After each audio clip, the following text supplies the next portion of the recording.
जय हिंद, नमस्कार। मैं अंबर जैदी स्वागत करती हूँ आप सबका एक बार फिर से हमारे आज के कार्यक्रम में। और आज एक बार फिर से हमारे साथ मौजूद हैं हमारे खास मेहमान मेजर जनरल राजीव नारायणन, जो मेरे पर्सनल बहुत फेवरेट है और ऑफ कोर्स आप सबके भी फेवरेट है। बहुत बहुत स्वागत है सर आपका। जय हिंद, नमस्कार।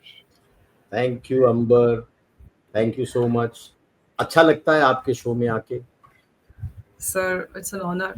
आप सर आते हैं, लोगों को बहुत पसंद आता है, मुझे बहुत अच्छा लगता है कि मैं खुद आपको सुनती रहती हूँ, बहुत कुछ आपसे सीखने के लिए मिलता है। और हम ऐसी प्रार्थना करते हैं कि आप हमेशा इसी तरह से हम लोगों का मार्गदर्शन करते रहें, देश की और पूरे देश का मार्गदर्शन करते रहें। सर आज जो हम बात करने वाले हैं भारत की मैरीटाइम ग्रोथ और रेयर अर्थ एलिमेंट्स के बारे में, जो ऑफ कोर्स पीपीटी हमें नजर भी आ रही है, तो थोड़ा सा आपसे हम चाहेंगे कि इस पे विस्तार से चर्चा शुरू की जाए। बिल्कुल, एक जमाना था जब भारत एक बहुत बड़ा मैरीटाइम पावर हुआ करता था, और खास एग्जाम्पल है the ancient Chola empire.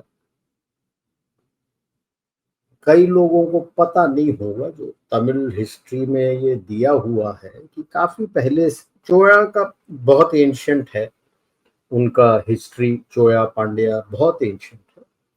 They had already conquered most of Southeast Asia, especially Indonesia, Malaysia, and all these countries. Indonesia was Sri Vijaya Kingdom. वो इनको इंडेमनिटी देते थे, उन्होंने देने से मना कर दिया अराउंड 11th सेंचुरी एडी, जो अब सीई बोलते, करंट एरा। तब Raja Rajendra Chola had launched a naval expedition, आजकल हम एम्फीबियस लैंडिंग बोलते हैं, तब किया था, and reconquered those areas. There is a book called maritime economics, Martin Stopford ने लिखा हुआ है। वो एक कॉन्सेप्ट बताता है वेस्टवर्ड लाइन की, दी geopolitical and geostrategic strength lies in the geo-economic strength. Geo-economic strength से वो कहता है center of gravity of geo-economics based on quantum of maritime trade उस इलाके से जो होता है। It starts from the Indian Ocean, shifts towards the Mediterranean, then from there Mediterranean also includes the British and everybody, then shifts towards the Atlantic where US and the West start trading. Then it has shifted west again. If you US को अपने सामने रखोगे तो Pacific उसका west coast है, तो वो waste और शिफ्ट हुआ Asia Pacific, China, Japan, South Korea, the Asian tigers. अब it has shifted west to Indo Pacific बोलते हैं, but actually it is Indian Ocean. बोलने से कतराते हैं कि कल का गुलाम आज संसार पे राज करेगा geo economically. So it has traveled a full circle and come back, and that is why I am telling Bharat is returning to its ancient glory. तो मैरिटाइम फील्ड में उसको लेते हैं, हमने क्या क्या किया है कि भाई इंडियन ओशन जो है ये 75% संसार का मैरिटाइम ट्रेड यहां से जाता है, ठीक है। और तकरीबन 50% आपका जो डेली ऑयल का कंजम्पशन है वो यहां से गुजरता है। That is how important the Indian ocean has become today. और इसी चलते ये horn of Africa, this is Somalia, इस इलाके में काफी टेररिज्म पहले भी पनपा था, और जब इजराइल और हमास की लड़ाई शुरू हुई थी फिर पनपा था। क्यों? हूतीस जो यमन में है, वो जो रेड डॉट दे रहे हैं, दिखा रहे हैं, वहां से वो फायर करना शुरू किया था।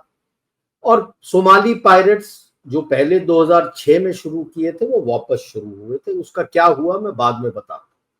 जो रेड डॉट्स दिखा रहे हैं ये नैरो स्ट्रेट्स है। तो नीचे से लेते हैं, मोजाम्बिक स्ट्रेट है, फिर ये बाबल मंदेब आपका पर्शियन गल्फ का स्ट्रेट्स है, एंड द मलाक्का स्ट्रेट्स। तो ये स्ट्रेट है मतलब पतला जगह है जहां से आप शिपिंग को टारगेट कर सकते हैं। आपने ये 4 बड़े बड़े स्टेप्स लिए। सबसे पहले कहा था मोदी जी ने Sagar, security and growth for all, तो पायरेसी, टेररिज्म, नेचुरल डिजास्टर ये सब कवर करता है। अब सागर से उभर के निकला है Mahasagar, mutual and holistic advancement for Sagar. वो क्या है 2025 में जो है कि भाई इंडियन ओशन रीजन को कंपस करता है। अब वो इसलिए क्योंकि आपके इंडियन नेवी ने दर्शा दिया कि ये फर्स्ट रिस्पॉन्डर ही नहीं है। इस इंडियन ओशन रीजन के अंदर अगर कोई किसी गलत काम को दबाता है वो इंडियन नेवी ही है। जैसे मैंने कहा था वो सोमाली पायरेट्स, तो 2006 के बाद ये एडन टास्क फोर्स बना यूएन के नीचे, और छोटे मोटे आप करते रहे, रोक दिया। जब ये इजराइल हमास की लड़ाई शुरू हुई 2023 में, यूएस ने इन सबको बोला आप मेरे झंडे के नीचे आइए काम करने के लिए। भारत ने मना कर दिया। जो 2 शिप पहले से एडन टास्क फोर्स में थे उसके साथ 10 शिप को लेके पूरा वेस्टर्न मीडिया कहता है इन्होंने ऐसा पैंट उतारा है सोमाली पायरेट्स के कि जैसे ही वो भारत का झंडा और अपने नेवी के मार्कॉस देखते थे हथियार डाल के हाथ ऊपर। आज ये तारीख है 2 साल पहले, एक्चुअली वो दिखाऊंगा मैं। यूएन ने बोल दिया है कि अब कोई प्रॉब्लम नहीं बचा। किसने तोड़ा, कमर तोड़ा सोमाली पायरेट्स का? भारतीय नौसेना इकलौता। ये मैं नहीं कह रहा, ये वेस्टर्न और यूएस मीडिया के, भारतीय नौसेना इकलौता। तो वहां से निकल के आया कि यार हमारी नौसेना में दम है, तो सागर से महासागर, so if you can go back. हाँ, तो ये दिया हुआ है क्या क्या करेगा। और आप ऑलरेडी अफ्रीका के साथ काफी एंगेजमेंट करने शुरू कर दिया। 41 कंट्रीज के साथ आपका 2002 में बना था, अब बहुत दूर पकड़ लिया है। 12 बिलियन है आपका जो लेटर ऑफ क्रेडिट है। उनके साथ एग्रीकल्चर के ऊपर, agricultural technology, IT technology, digital, आपका यूपीआई उनके लिए बना के रखा है। उनको सब एक African continent free trade agreement के लिए राजी कर लिया, वो सारे वो कर चुके हैं। लोकल करेंसी में काफी अब वो आपस में ट्रेड करते हैं। ये सब आप सिखा रहे हो। आपके यूनिवर्सिटीज, जैसे मेरा आईआईटी मद्रास का कैंपस तंजानिया जांजिबार आइलैंड में खुला हुआ है, एक और कैंपस केन्या में दूसरे का खुला हुआ है। सारे देश मांग रहे हैं कि हमें अफ्रीकन कंट्रीज की, हमें यूनिवर्सिटीज आप भेजिए, हमारे एजुकेशन को ठीक करिए। Then Indo Pacific Ocean initiative कि मैरिटाइम सिक्योरिटी, रिसोर्स मैनेजमेंट, ये सब करने के लिए। कई लोग कहते हैं क्वाड है। हम क्वाड को मिलिट्री में नहीं लेते हैं, उस पे हमने जो यूएन के सस्टेनेबल डेवलपमेंट गोल्स हैं उसके पिलर्स लेके आ गए हैं।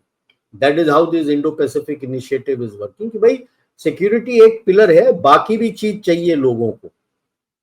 And of course securing, insuring secure seas तो 2015 से चल रहा है कि आप फैले हुए हैं। वो बाद में आपको मैप में दिखाऊंगा कहां कहां आप पहुंच चुके हैं, और सब राजी हैं आपको रखने के लिए, क्योंकि आप कहीं अड़ंगा नहीं डालते उनके इंटरनल पॉलिटिक्स में, और आप बेनिफिट करते हैं उनको कि उनकी तरक्की होती है, उनके सैन्य बल में तरक्की होती है। तो ये लेते हैं आपने अपना लेते हैं पहले लक्षद्वीप में क्या क्या कर दिया। लक्षद्वीप में पहले से ये कावारत्ती में आईएनएस द्वीप रक्षक है, ये पूरा अपना लक्षद्वीप आइलैंड है, सब जानते होंगे, सब पहचान चुके हैं। मोदी जी का एक वहां जाना और मालदीव्स में हलबली मच गई। तो अभी आपने क्या किया है, ये अगाटी आइलैंड है जहां पे आईएनएस जटायु, अगाटी का ड्यूअल यूज एयरपोर्ट आपने बना दिया है। और नीचे मिनिकॉय जो सबसे नीचे वाला आइलैंड है, उस पे आपने एक नया नेवल बेस बना दिया है, जटायु। मिनिकॉय तकरीबन 120 किलोमीटर है मालदीव्स के नॉर्दर्न मोस्ट आइलैंड के साथ। तो बहुत काफी मायने रखता है कि आप इसका पूरा इस्तेमाल कर रहे हैं। अभी जो बित्रा है उसके ऊपर नजर है, और एंड्रॉट करके ये आइलैंड है जहां पे आपने एक नेवल कम्युनिकेशन डिटैचमेंट रखा हुआ है। तो ये पूरे इलाके को के ऊपर आप नेवल और एयर प्रेजेंस को रखना चाहते हैं, जिससे आप अरेबियन सी को डोमिनेट कर सकते। ठीक है, अब चलते हैं दूसरे साइड, अंडमान निकोबार। बहुत अहम है क्योंकि ये अंडमान निकोबार आप देख लो, जैसे ये सबांग है, बिल्कुल ये मलाक्का स्ट्रेट्स का एंट्रेंस है जिसके ऊपर आप बैठे हो।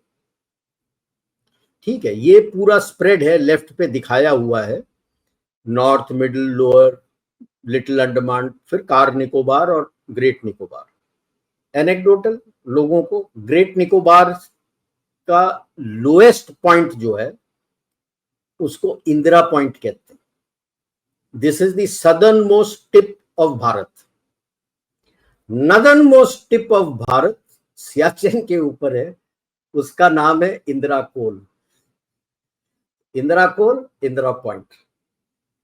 और यहां पे आपका नॉर्थ अंडमान में एक जगह है डिगलीपुर, वहां पे एक नेवल बेस और एयर बेस है। पोर्ट ब्लेयर में तो आपका Andaman and Nicobar tri service command है, उसके अलावा नेवल के एयर स्टेशन हैं, इंटरनेशनल पोर्ट है। कार निकोबार ये जो आइलैंड है वहां पे एयरफोर्स बेस है, कार्निक एयर बेस बोलते हैं। और फिर नीचे आता है आईएनएस करदीप, यहाँ पे तकरीबन यहाँ पे ये एक कमोर्टा में आईएनएस करदीप है, और कैम्बल बे में एक और आपका नेवल एयर स्टेशन। तो इसको पूरा एएनसी के अंदर आपको वहां पे आर्मी की भी डिप्लॉयमेंट मिलेगी, आपको नेरफोर्स की भी डिप्लॉयमेंट मिलेगी, आपको नेवी की भी डिप्लॉयमेंट मिलेगी। ये दो, जब मैं सर्विस में भी था तब कहता था कि भाई ये दो हैं आपके अनसिंकेबल एयरक्राफ्ट कैरियर्स। ये आपको अंडमान एंड निकोबार आपको बे ऑफ बंगाल के ऊपर कंट्रोल देता है, और नॉर्थ इंडियन ओशन जो है उसके ऊपर कंट्रोल दे देता है। सिमिलरली लक्षद्वीप जो है अरेबियन सी एंड उस तरफ west, north west Indian Ocean के ऊपर कंट्रोल दे देता है। ये सब इस्तेमाल हुआ है जब ये एंटी पायरेसी और ये सब कर रहे हैं, यहां से पूरा देख देख के सारा कर रहे थे, खास करके लक्षद्वीप वाला। अब आते हैं, ये तो मिलिट्री हो गया, अब टच करते हैं कि आप सिविल केस में क्या कर रहे हो।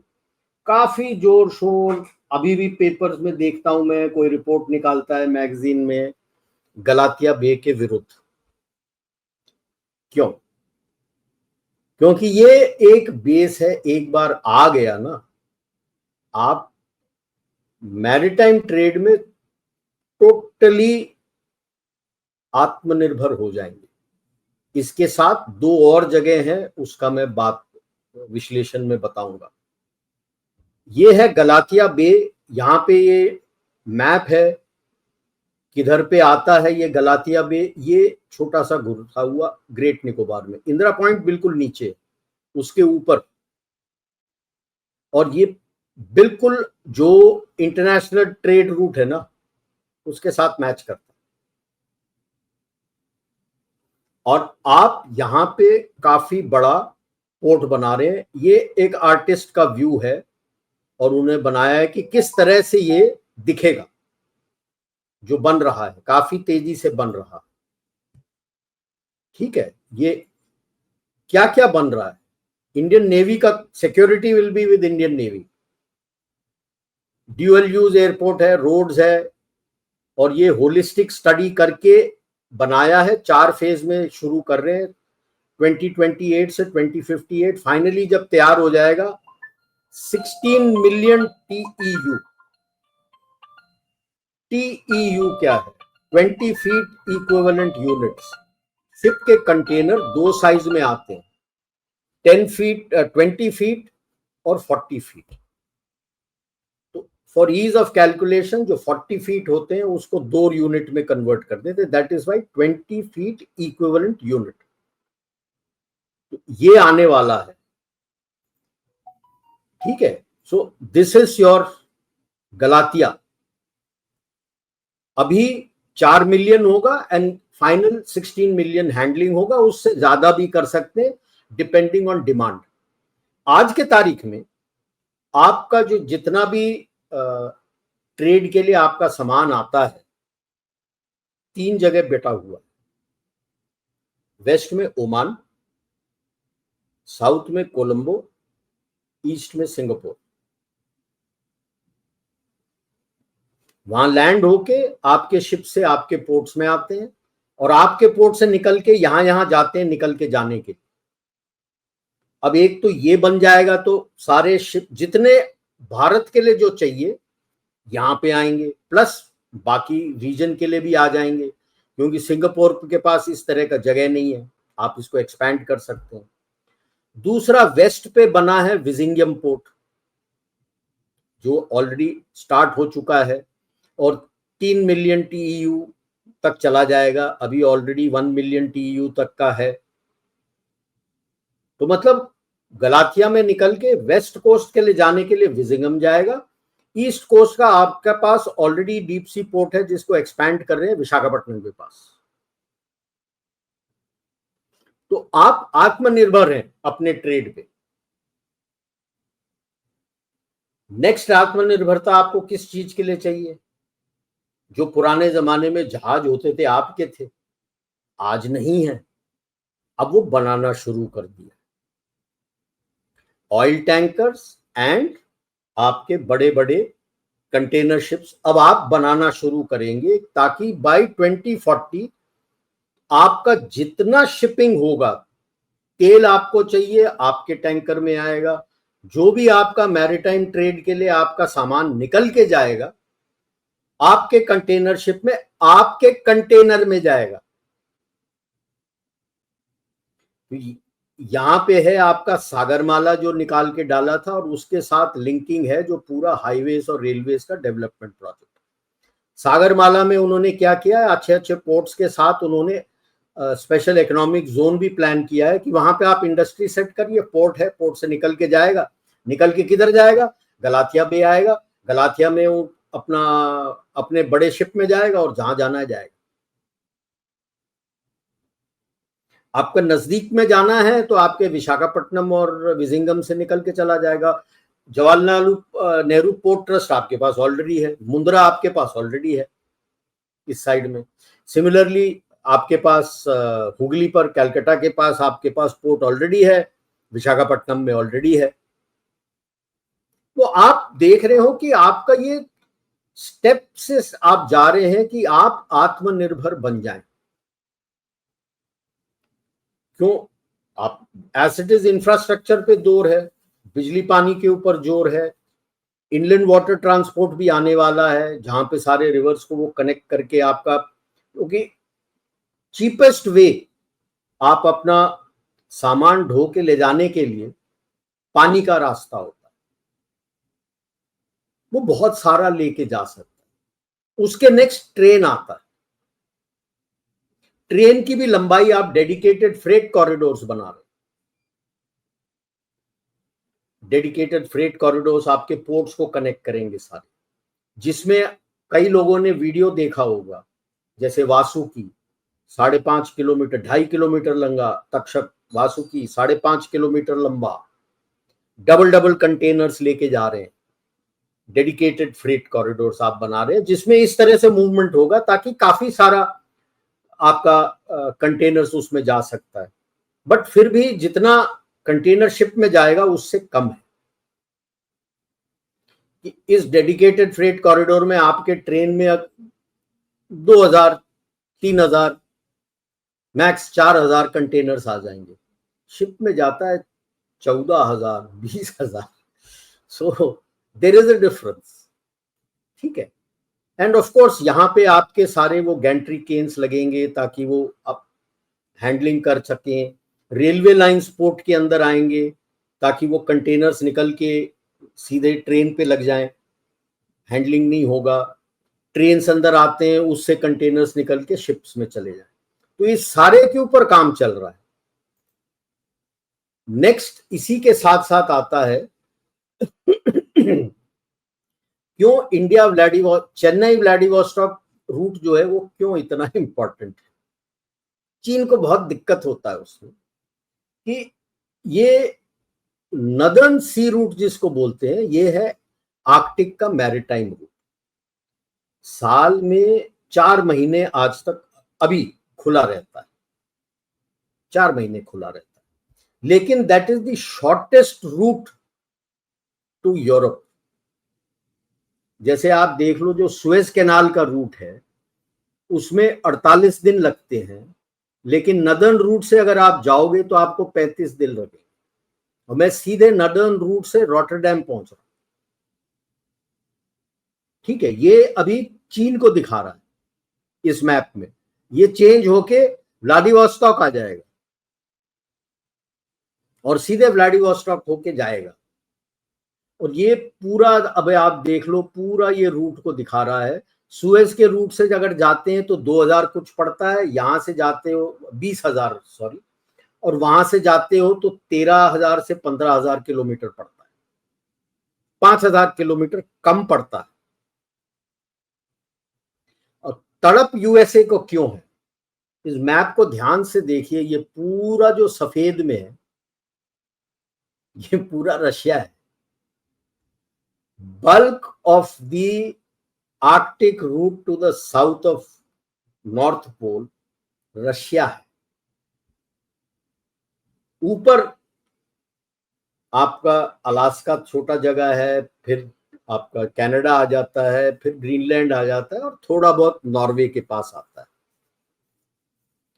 अब समझिए, यूएस नहीं चाहता, हालांकि नेटो के साथ वहां पे जा सकता है, बट हर साल उसको लीज रेंट देना पड़ता है वहां पे फौज को रखने के। इसीलिए ट्रंप कनाडा के पीछे पड़ा, जर्मनी के पीछे पड़ा कि वो आप मेरे हिस्सा बन जाए। वो कहने, हालांकि कनाडा में आज भी उनका जो नदर्न एयर डिफेंस के लिए जो रडार्स है उसका काफी बड़ा बेस है। ग्रीनलैंड में बेस है बहुत बड़ा। वो कह सकते थे कि यार इसको मेरा बेस बना के ये मेरे को दे दो, उसके बजाय उन्होंने पूरे के पूरे कनाडा को लेना बोल दिया। मतलब कहना कुछ चाहते थे, जो इनके सलाहकार थे कहलवाना कुछ चाहते थे, और टप्पू कुछ और कह गया। ये टप्पू हमारे पप्पू जैसा है कि सलाहकार कुछ कहते हैं, वो कह कुछ जाता है। तो ये भी वैसे ही है।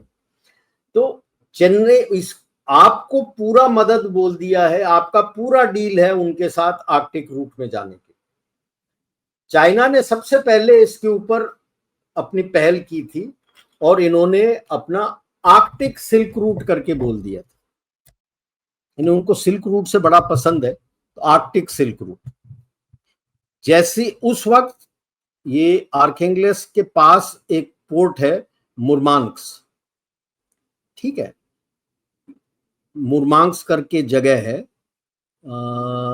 ये आर्खेंगेल्स्क के ऊपर।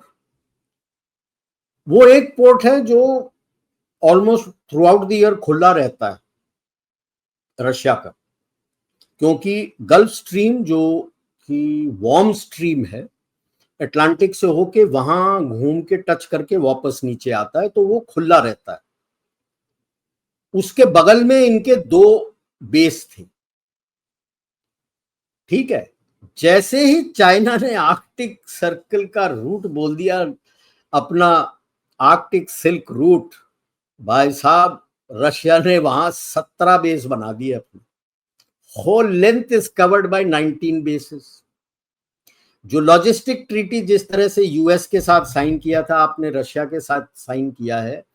आपके कोई भी शिप्स हो, चाहे आपके कमर्शियल शिप हो, जो भी हो, किसी भी बेस इन आर्कटिक सर्कल आप यूज कर सकते हो। चीन के साथ नहीं किया उसने। चीन पे भरोसा नहीं है कि आके बैठ जाएगा, कब्जा कर ले। 19 basis, out of which 5 civilian dual use base है।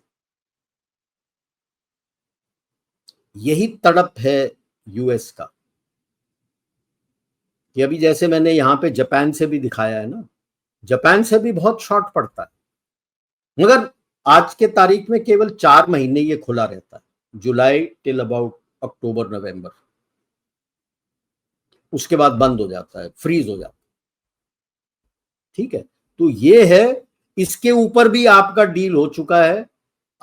आप भी, आपके शिप भी जब खुले हैं इसको इस्तेमाल कर सकते हैं। अब लेते हैं data is the new oil. तो आपके देश में दबा के डेटा सेंटर्स बन रहे हैं। गूगल देखो, ट्रंप जो भी बोले, टप्पू जो भी बोले, अपना सबसे बड़ा डेटा सेंटर विशाखापट्टनम में बना रहा है अडानी के साथ। Adani is going to give the power and सबसे बड़ा डेटा सेंटर एआई में बना रहा है। वो तो एक न्यूज में आ गया, आपके बहुत सारे डेटा सेंटर बन रहे हैं।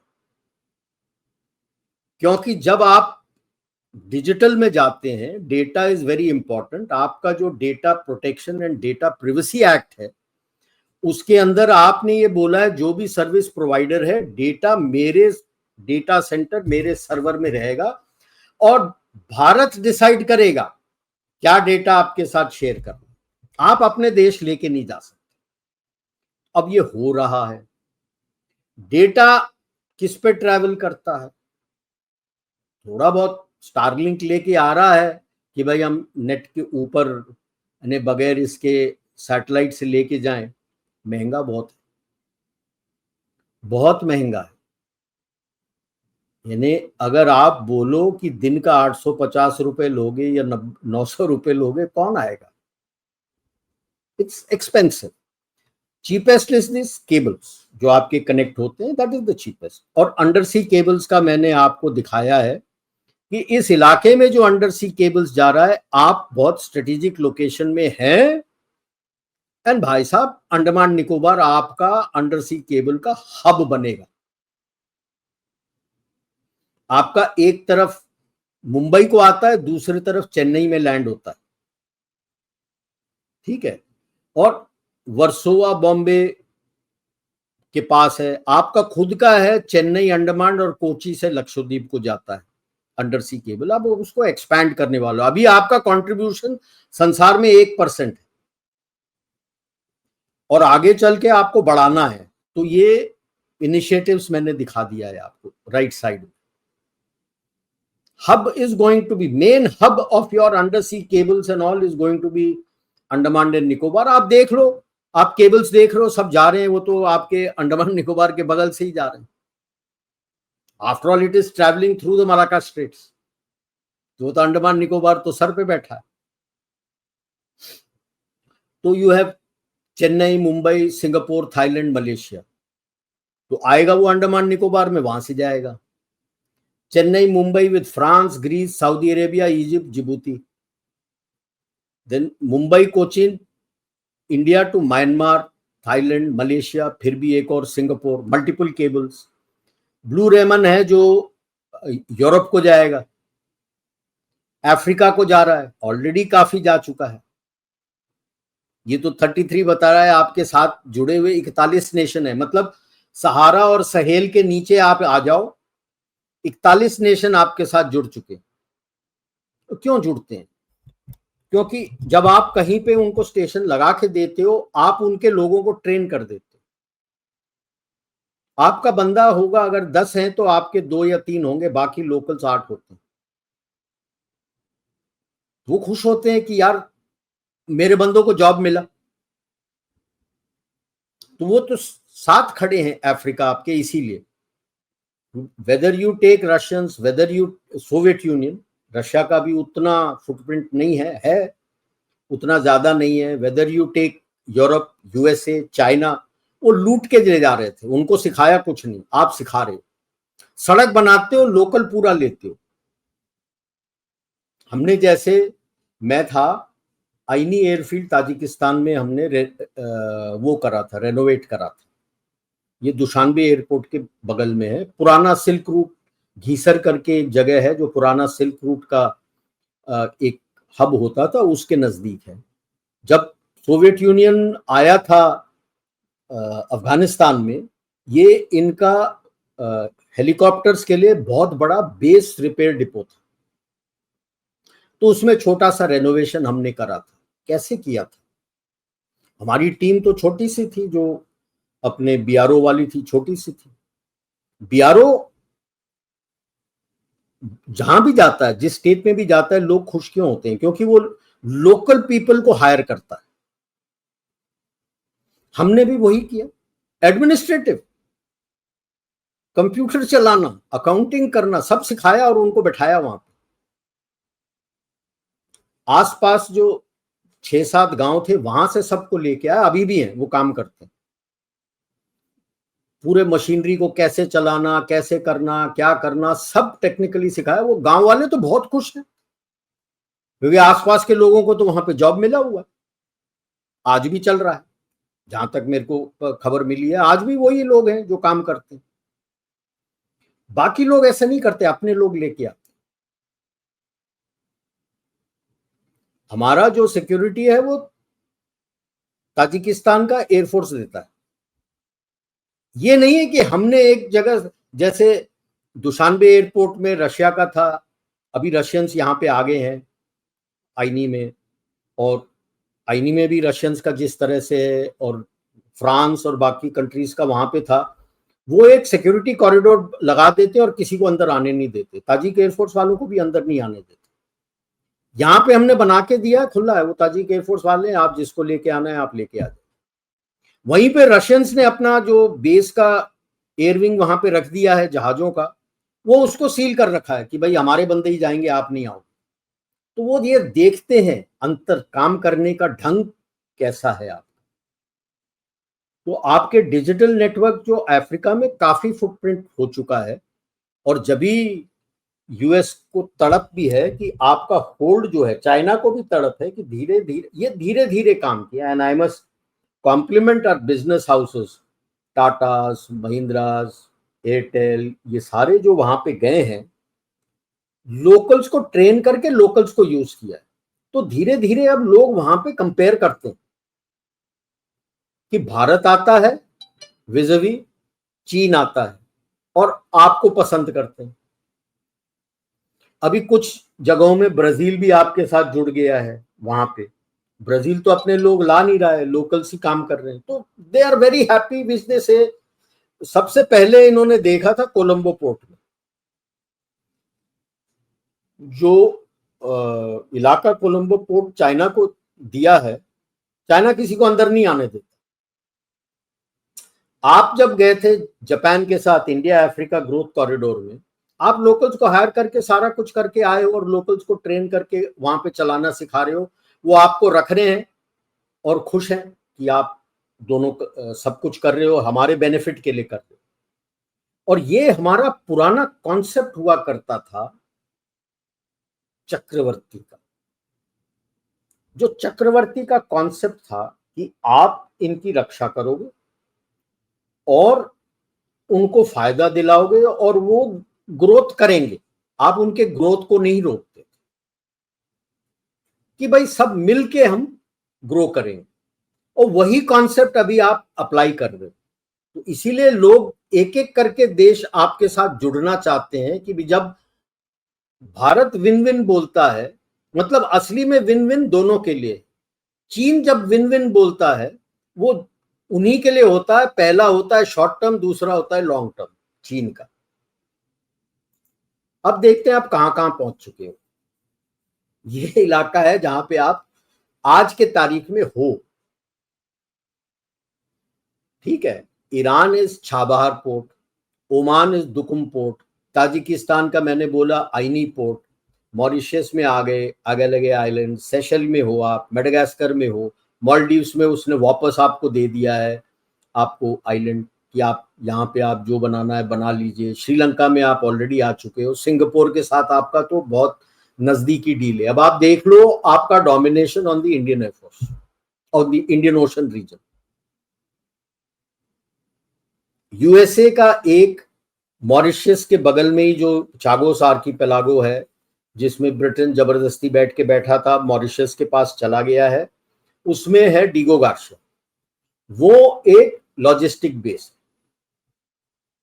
कि भाई शिप्स जो पैसिफिक से अटलांटिक को जा रहे हैं या ऊपर जाना है, उनको लॉजिस्टिक बेस दिया हुआ है। बाकी इसका बहरीन और कतर में बैठा हुआ है for Persian gulf, Indian ocean, thank you very much है। और सब अब आपके भारतीय नौसेना को सलाम करके कहते हैं यार आप हमें बचाओ। और इसमें आप ऐड कर दो हाइफा पोर्ट जो अदानी के पास है, और ग्रीस खड़ा हुआ है एक टांग में, किसके लिए? अच्छा, ये हो गया जैसे हाई रिस्क एरिया इफेक्टिव 1 जनवरी 2023। ये हाई रिस्क एरिया होता था 1 जनवरी 2023। यूएन ने बोल दिया भाई साहब खत्म हो गया, भारत को बोला है थैंक यू वेरी मच, आपने सूत दिया सारे को, सब खत्म हो गए। No, I would rather say not 2023, this is a printing mistake, 2025, 1 जनवरी 2025, 2023 में शुरू हुआ था। अभी ये पिरेस पोर्ट जो है चीन के पास, ये आईमेक कॉरिडोर है, ठीक है। तो ये यूएई में लैंड करता है और फिर यहां से रेलवे लाइन से जाएगा रियाद, वहां से हाइफा, हाइफा से फिर पिरेस, और पिरेस से निकल के चला जाएगा इनटू यूरोप थ्रू ग्रीस, ठीक है। पिरेस आजकल चाइनीज के हाथ में, और चाइनीज को अभी डर लग रहा है कि भाई साहब ये पोर्ट भी गया, क्योंकि हचिसन 43 पोर्ट का डील ब्लैक रॉक के साथ कर चुका है। पहले दबाव में आया था, अभी सब कुछ हो चुका है। 43 पोर्ट हचिसन जो हांगकांग का कंपनी है, सीए हचिसन, ये संसार के 43 पोर्ट चलाता था। उनका डील हुआ है ब्लैक रॉक के साथ। BlackRock is the front, BlackRock is a hedge company, that's the front. इसके पीछे है मेडिटेरेनियन शिपिंग कंपनी, एक इटालियन है, एक family, I am forgetting the name, they are based in Switzerland. और ये मेरे को 100% लगता है Piraeus will also go to Adani, Haifa Piraeus Adani control कर लेगा, so that the shipping lane is controlled by Adani. और इसमें अगर गाजा का सुलह रुक जाता है, वो तो रुक नहीं रहा है, लड़ाई हो रही है, देखते हैं क्यों ऊपर, यानी दो it's not going close to Gaza, Tel Aviv के पास है, तो टेररिस्ट अटैक्स उसके ऊपर हो सकता है, इस रूट के ऊपर। आपका इंडियन रेलवेज का जो राइट्स है विदेश जो बनाता है, they are already in talks with UAE and Saudi Arabia, वहां प्रोजेक्ट रिपोर्ट सब बन रहा है जो एग्जिस्टिंग रेलवे लाइन को एक ही गेज में कन्वर्ट करके ले जाने के लिए। पता नहीं, देखते हैं। इसमें लेटेस्ट ये मैंने देखा था, आई थिंक स्विट्जरलैंड का एक कंपनी है, उसने नीचे जो ट्रेन के नीचे जो व्हील्स हैं उसमें कनेक्शंस ऐसे दिए हैं, फिक्स्ड नहीं है, यानी हमारा तो एक बार से ऐसे कनेक्ट होके वो फिक्स हो जाता है, वो नहीं, ऊपर से अलग अलग दिया है ताकि वो रेल के कॉन्फ़िगरेशन के मुताबिक अंदर बाहर हो जाए।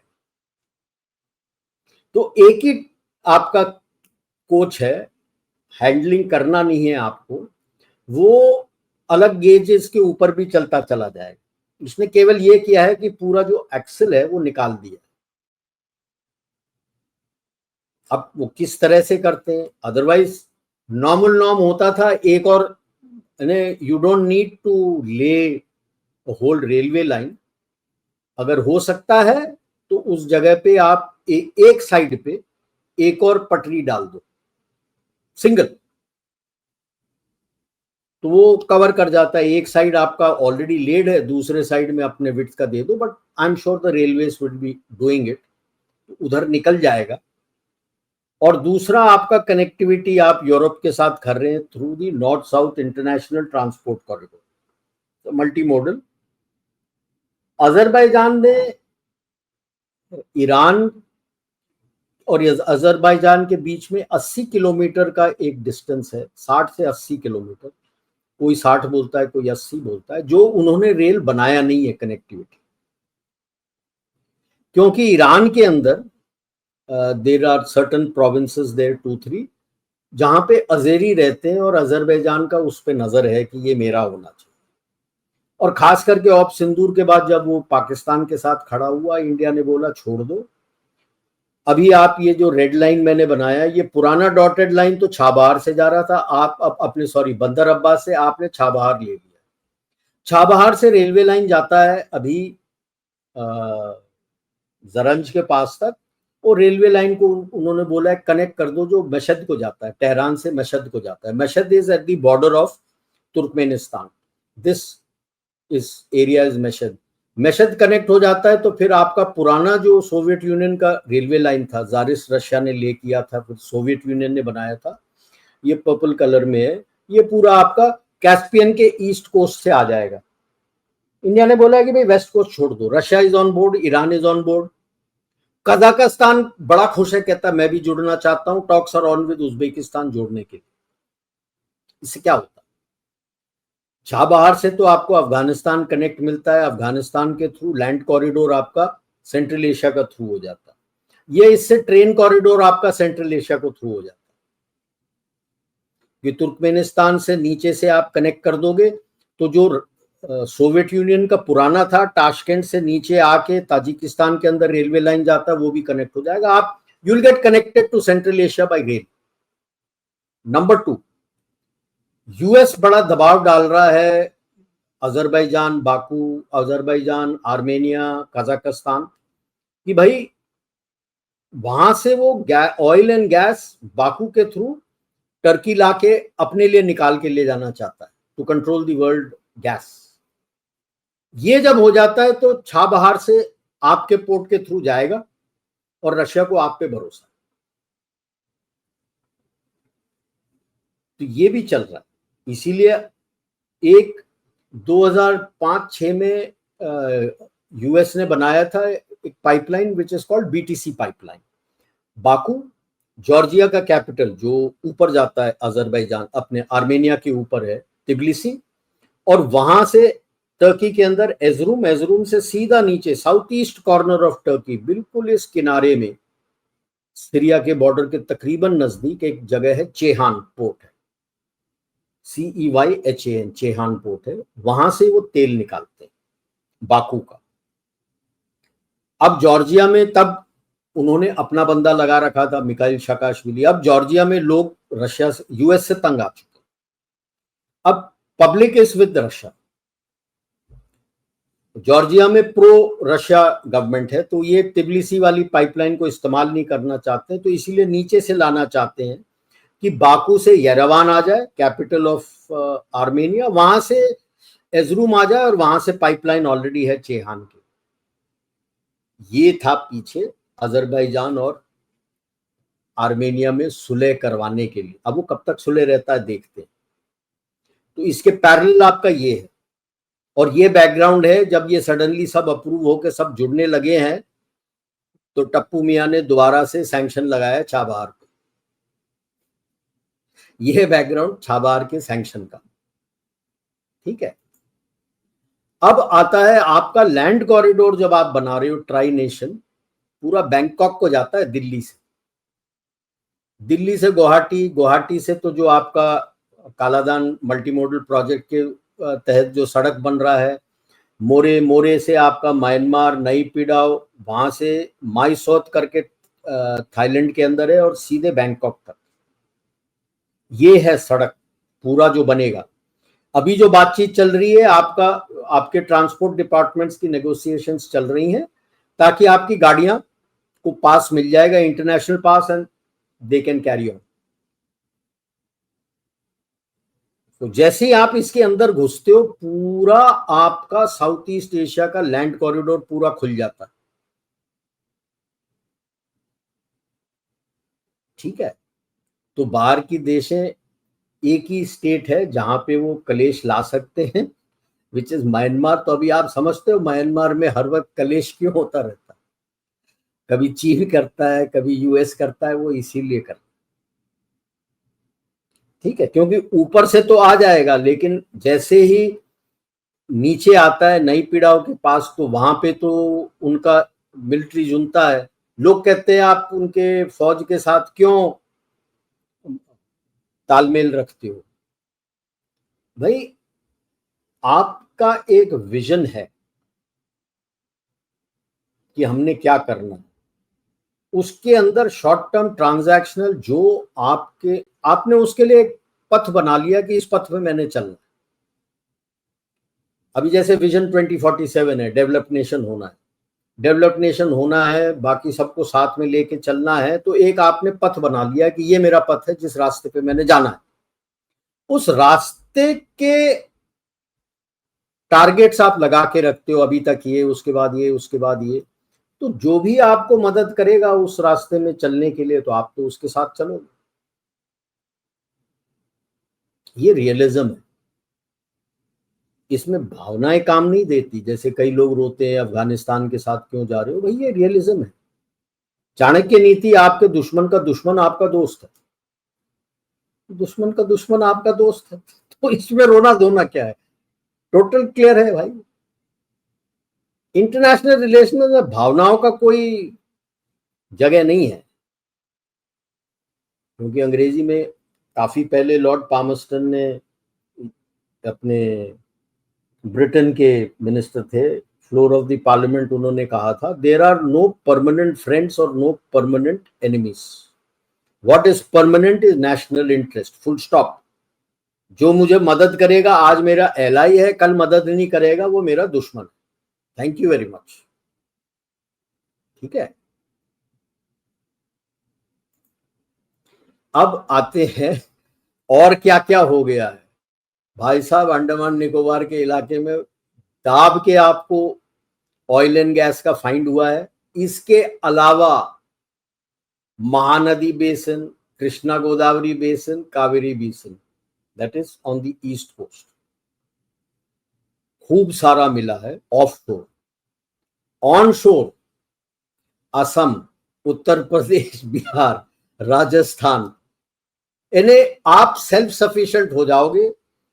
ऑयल एंड गैस एक्सट्रैक्शन का है, एक्सट्रैक्शन वगैरह करके आप चल पड़ोगे तो you will have the largest supplies available in the world. ठीक है, सो आपको फिर कोई तंग नहीं करेगा कि इसका गैस मत लो, उसका गैस मत लो, सब आपसे लेने की कोशिश करेंगे। Now we come to very important, हम टेक्नोलॉजिकली एडवांस कर रहे हैं, तो there are what is known as rare earth elements. आगे बताऊंगा कौन कौन से हैं, 17 हैं। ये बहुत रेयर नहीं है, कई सारे मेटल्स के ओर में मिलते हैं, बट छोटे क्वांटिटी में मिलते हैं। एक्सट्रैक्शन अभी जो करते हैं एसिड और केमिकल्स के साथ करते हैं, it is very damaging to the environment and health. But अभी आप देख लो, आप नंबर 2 पे थे 6.9, ब्राजील नंबर 3 पे थे आप, ब्राजील का 21 है, चाइना का सबसे ज्यादा है, और उसको एनवायरमेंट और हेल्थ की कोई पड़ी नहीं है अपने लोगों की, उसको तो पैसा बनाना ही मीन्स नथिंग।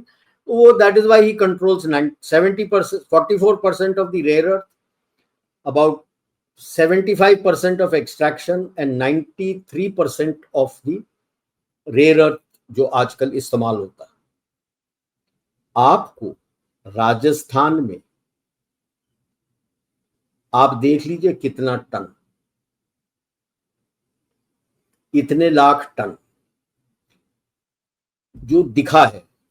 प्रिलिमिनरी सर्वे कहता है 80 से 100 मिलियन टन है इस इलाके में, बाड़मेर, जालोर, सीकर, इस इलाके में।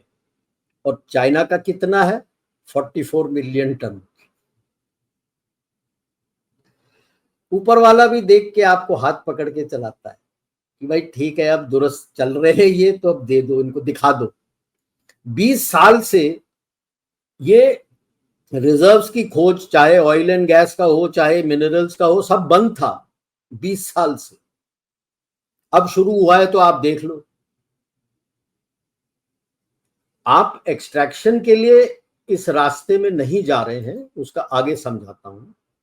ये है सारे इलाके जहां फैले हुए हैं। ये है 17 जो आपके रेयर अर्थ हैं, समझाऊंगा मैं। हैवी रेयर अर्थ 9 है, लाइट 8 है। इसका यूज क्या है वो भी दिखाता हूं। केमिकल जो एक्सट्रैक्शन करते हैं, एसिड वगैरह, ये सब करके, मैंने कहा था एनवायरमेंट और हेल्थ कैंसरस है। आप बायोकेम मेथड पे जाए। प्रोटीन जिसका नाम लैंड मॉड्यूलिन है, आप बायो लीचिंग को भी देख रहे हैं, बैक्टीरिया नहीं तो फंगी डाल के जो निकाल लेता है। 99% एक्सट्रैक्शन प्योरिटी करता है, 99.5%, वेदर यू यूज प्रोटीन और this, and it doesn't harm the environment और द हेल्थ। इसके ऊपर काम बड़े जोर शोर से चल रहा है, इसीलिए लोग बोलते हैं, अभी बोलते भी हैं, आप निकाल नहीं रहे हो भाई साहब। अपने लोगों के हेल्थ को भी आपने देखना है, एनवायरमेंट को भी आपने देखना है। अब ये रेयर अर्थ कहां कहां यूज होते हैं?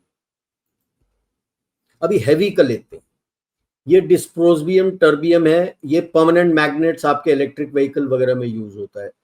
इटरबियम है, थूलियम है, ये आपके लेजर्स में होता है। एर्बियम आपके फाइबर ऑप्टिक केबल, उसका कैपेसिटी वगैरह बढ़ाने के लिए। कैंसर थेरेपी में है, super conductors, advance display, medical devices, जो भी लेटेस्ट आपका चीज आ रहा है सेक्टर्स में, कभी सेक्टर्स में ये रेयर अर्थ एलिमेंट्स का इस्तेमाल होता है, हैवी का। लाइट का आप ले लो, नियोडिमियम और प्रेसोडिमियम, ये light weight magnets electric vehicles के लिए। आज जो एडवांस्ड इलेक्ट्रिक व्हीकल्स बन रहे हैं, ये दो बहुत जरूरी है। आपका मैग्नेट का वेट कम हो जाता है। विंड टरबाइन आप बनाते हो, उसका वेट कम हो जाता है जो मैग्नेट लगता है। तो ये दिए हुए हैं क्या क्या यूज करते हैं। जैसे नियोडिमियम है, मैग्नेट के लिए डाला है। सेरियम है, कैटालिटिक कन्वर्टर्स हैं, ग्लास पॉलिशिंग, फ्यूल एडिटिव, ठीक है। यानी कैटालिटिक कन्वर्टर्स हैं, जल्दी आपका रिएक्शंस वगैरह हो जाएगा जो आप बनाना चाहते हो।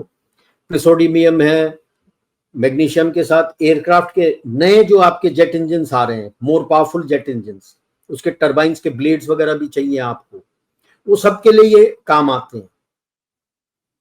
लैंथनम तो आपके लेंसेस वगैरह के लिए, कैमरा, आपको हाई रेजोल्यूशन कैमरा वगैरह चाहिए, बैटरीज चाहिए हाइब्रिड व्हीकल्स के लिए जो लाइट वेट हो जाए।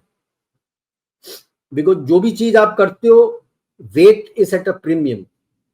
वेट बढ़ जाता है कार का तो कंजम्पशन ज्यादा हो जाता है। अगर आप बैटरी से चला रहे हो, बैटरी का वेट ज्यादा है तो रेंज आपको नहीं मिलेगा ज्यादा। तो आजकल लोग देख रहे हैं कि अभी जितना रेंज है उसको डबल करो। तो रेयर अर्थ का इतना काफी महत्व होता है और आपको मिल गया है। जो प्रिलिमिनरी सर्वे किया है, 80 to 100 million tons of rare earth. अभी उसमें देखना है कि कितना हैवी है और कितना लाइट आपको मिलता है। और ये केमिकल वाला आप कर रहे हो, उस you are pioneering that along with USA. और चाइना भी अभी इस रास्ते को देखने की कोशिश कर रहा है। अदरवाइज चाइना में केमिकल करता है, वो एसिड वगैरह डाल के, पूरा पानी से निकाल के एसिड वगैरह डाल के वो एक्सट्रैक्ट करता है। आप उस रास्ते में नहीं गए, थोड़ा बहुत निकालते हो जो आपको करना, उससे ज्यादा नहीं। यूएस वगैरह भी कोई देश उस रास्ते में नहीं गया, इसीलिए चाइना 93 to 95% कंट्रोल करता है। उसको प्रॉब्लम ही नहीं है, वो अपने देश में करता है, बाहर देशों में भी करता है। उसको लोगों के हेल्थ के साथ जरूरत नहीं पड़ी है। तो मतलब आगे का जो है डिजिटल वर्ल्ड के लिए डेटा, आप डेटा सेंटर सब बना रहे हो ताकि सबकी नजर आपके मार्केट के ऊपर है, तो काफी डेटा इस्तेमाल होगा, आप रख रहे हो। आसपास के देश लोगों को सिखा रहे हो आप यूपीआई वाले। यूपीआई यूज करने वाले तकरीबन 13 देश तो हो चुके हैं और 12 तो इमीडिएट बातचीत और उनके साथ प्रोजेक्ट के साथ डिस्कशन चल रहा है, ये 25 हो गए। 30 कतार में खड़े हैं कि हम भी आना चाहते हैं, ये 55 हो गए हैं। इसके अलावा 30 ने एक्सप्रेशन ऑफ इंटेंट भेज दिए। 85 देश संसार के आपके साथ, और ग्लोबल नॉर्थ वाले खड़े हैं, France, Italy, Japan, South Korea, ये खड़े हैं आपके साथ कि भाई हमारे लिए भी यूपीआई बना के, क्योंकि सुंदर सस्ता टिकाऊ यार, यहां से बैंक से निकला वो बैंक में पहुंच गए, खत्म। आप अपना एक नंबर रखिए जो बैंक अकाउंट से लिंक्ड है आपके अकाउंट। मैंने तो ये फिजिकली देखा है। वी वर रिटर्निंग मई में यूएसए में, बेटी है, बेटी से मिलके हम वापस आ रहे थे दुबई में, तो रिटर्न में लेओवर तकरीबन 4-5 घंटे का था, तो कुछ खरीदना था, दुकान गए, लिया, तो सडन मैं डॉलर निकाल रहा था, मुझे क्यूआर कोड दिखा दुकान में। तो पूछा चलता है, कहता हिंदी में बता, हाँ हाँ। अब पहले पूछता भारतीय हो, मैंने कहा हाँ हाँ हाँ चलता है, लगा दो अपना। मैंने भीम यूपीआई क्यूआर कोड था, एसएमएस आ गया कि इतने पैसे इक्विवेलेंट टू इतने दिरहम आपके अकाउंट से निकल गए, और उसको वहीं के वहीं मिल गए। मैं दुबई में खड़ा हूं, चेन्नई में मेरे अकाउंट से दुबई के बैंक में उसके अकाउंट में पैसे चले गए within a fraction of a minute. No wonder सब कतार में खड़े हैं कि हमको दे दो। फिर कैश ले जाने की जरूरत नहीं पड़ती ना, मुझे डॉलर इस्तेमाल करना ही नहीं पड़ा। So you are looking at all these things, plus नया टेक्नोलॉजी आ रहा है, तो आपको रेयर अर्थ वगैरह चाहिए, ऊपर वाले ने आपको तो छप्पर फाड़ के दे दिया। एनर्जी सिक्योरिटी चाहिए, वो भी छप्पर फाड़ के दे दिया। अच्छा, अब उसके लिए आपको अपना मैरीटाइम ट्रेड रूट लेके जाना है, तो आप उसके ऊपर जोर शोर से चल रहे हैं। तो रोकने के लिए गलाथिया के ऊपर बार बार न्यूज़पेपर में आएगा, आर्टिकल्स आएंगे उसके विरुद्ध कि नहीं नहीं नहीं, वो ट्राइबल्स को आप इफेक्ट कर रहे हो। उनको कोई इफेक्ट नहीं हो रहा, वो कोई नहीं है वहां पे, खाली जगह। ग्रेट निकोबार प्रोजेक्ट को लेकर भी सोनिया गांधी ने द हिंदू, हाँ, उसको ग्रेट निकोबार प्रोजेक्ट बोलते हैं, वो चलेगा। अब आपने सारा लीगली आपने सारे एनवायरमेंट क्लियरेंसेस वगैरह सब लेके, अभी 80,000 करोड़ का वो प्रोजेक्ट चल रहा है। वो इसीलिए है जैसे विजिंगम पोर्ट के ऊपर हुआ था, लेकिन जैसे ही केरला गवर्नमेंट को पता लगा कि उनको फायदा क्या होना है, वो जो आया था पादरी, उसको जूते मार के भगा दिया वहां पे। जो लेके आया था, एक पादरी लेके आया था, लात मार के भगाया कम्युनिस्ट वालों ने कि क्या कर रहे हो। अब विजिंगम पोर्ट फर्स्ट क्लास चल रहा है, वो बड़े खुश है। तो पैसे मिलते ना उनको यार, गवर्नमेंट को पैसा मिलता है, स्टेट गवर्नमेंट को पैसा मिलता है। यहां बन रहा है, विशाखापट्टनम में बन रहा है।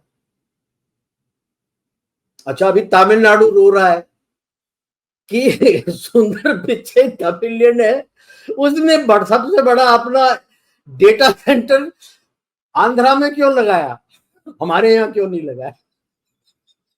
अब इसकी लड़ाई हो रही है, आप देख रहे हो क्या पलट हो रहा है, लड़ाई। Wanting to woo this people कि मेरे पास आए। अब वो बोल रहे हैं सुंदर पिच्चई चेन्नई का है, उसने वहां लगा दिया। अब ये है कि लोग तड़प तड़प के आपके पास आएंगे, और जैसे जैसे लोग आपके पास आने लगेंगे, याद रखना, नेगेटिव रिपोर्टिंग दाब के शुरू हो, पेड नेगेटिव रिपोर्टिंग, ताकि भारत के तरक्की को दबाया जाए, उनके झांसे में मत आना। तो वो तो वैसे भी कहते हैं कि अगर दुश्मन बढ़ गए हैं और गालियां ज्यादा पड़े तो समझ जाओ कुछ अच्छा कर रहे हो। यस, तो बिल्कुल बिल्कुल बिल्कुल अप्लाई होता है और देश पे भी अप्लाई होता है। बिल्कुल। भारत किस तरह से आगे बढ़ रहा है। तो ये आपके आने वाले 4-5 साल का डेवलपमेंट का बहुत अहम हिस्सा है। तो इसलिए अभी जो भारत करेगा, काफी ट्रांजैक्शनल शॉर्ट टर्म करेगा, क्योंकि ये सब पे भी कंसंट्रेट करना है ताकि आप सेल्फ सफिशिएंट, आत्मनिर्भर हो जाओगे, फिर आपके अंदर और ताकत आ जाता है स्ट्रेटेजिक ऑटोनॉमी के। तो ये काफी फेक वीडियोस, राइटअप्स, आर्टिकल्स, वो तड़पेंगे, जो तड़पने हैं उनको तड़पने दो यार, क्या कर सकते हैं, तड़पती आत्मा को आप रोक नहीं सकते। सर एक हवन करा के आत्मा को शांति दिलाना जरूरी होता है। उनको ध्यान मत दो, शांति आपस में आप ही आप मिल जाएगी उनको, जब पता लगेगा कि यार हम तो इतने तड़पे थे, कुछ हुआ नहीं।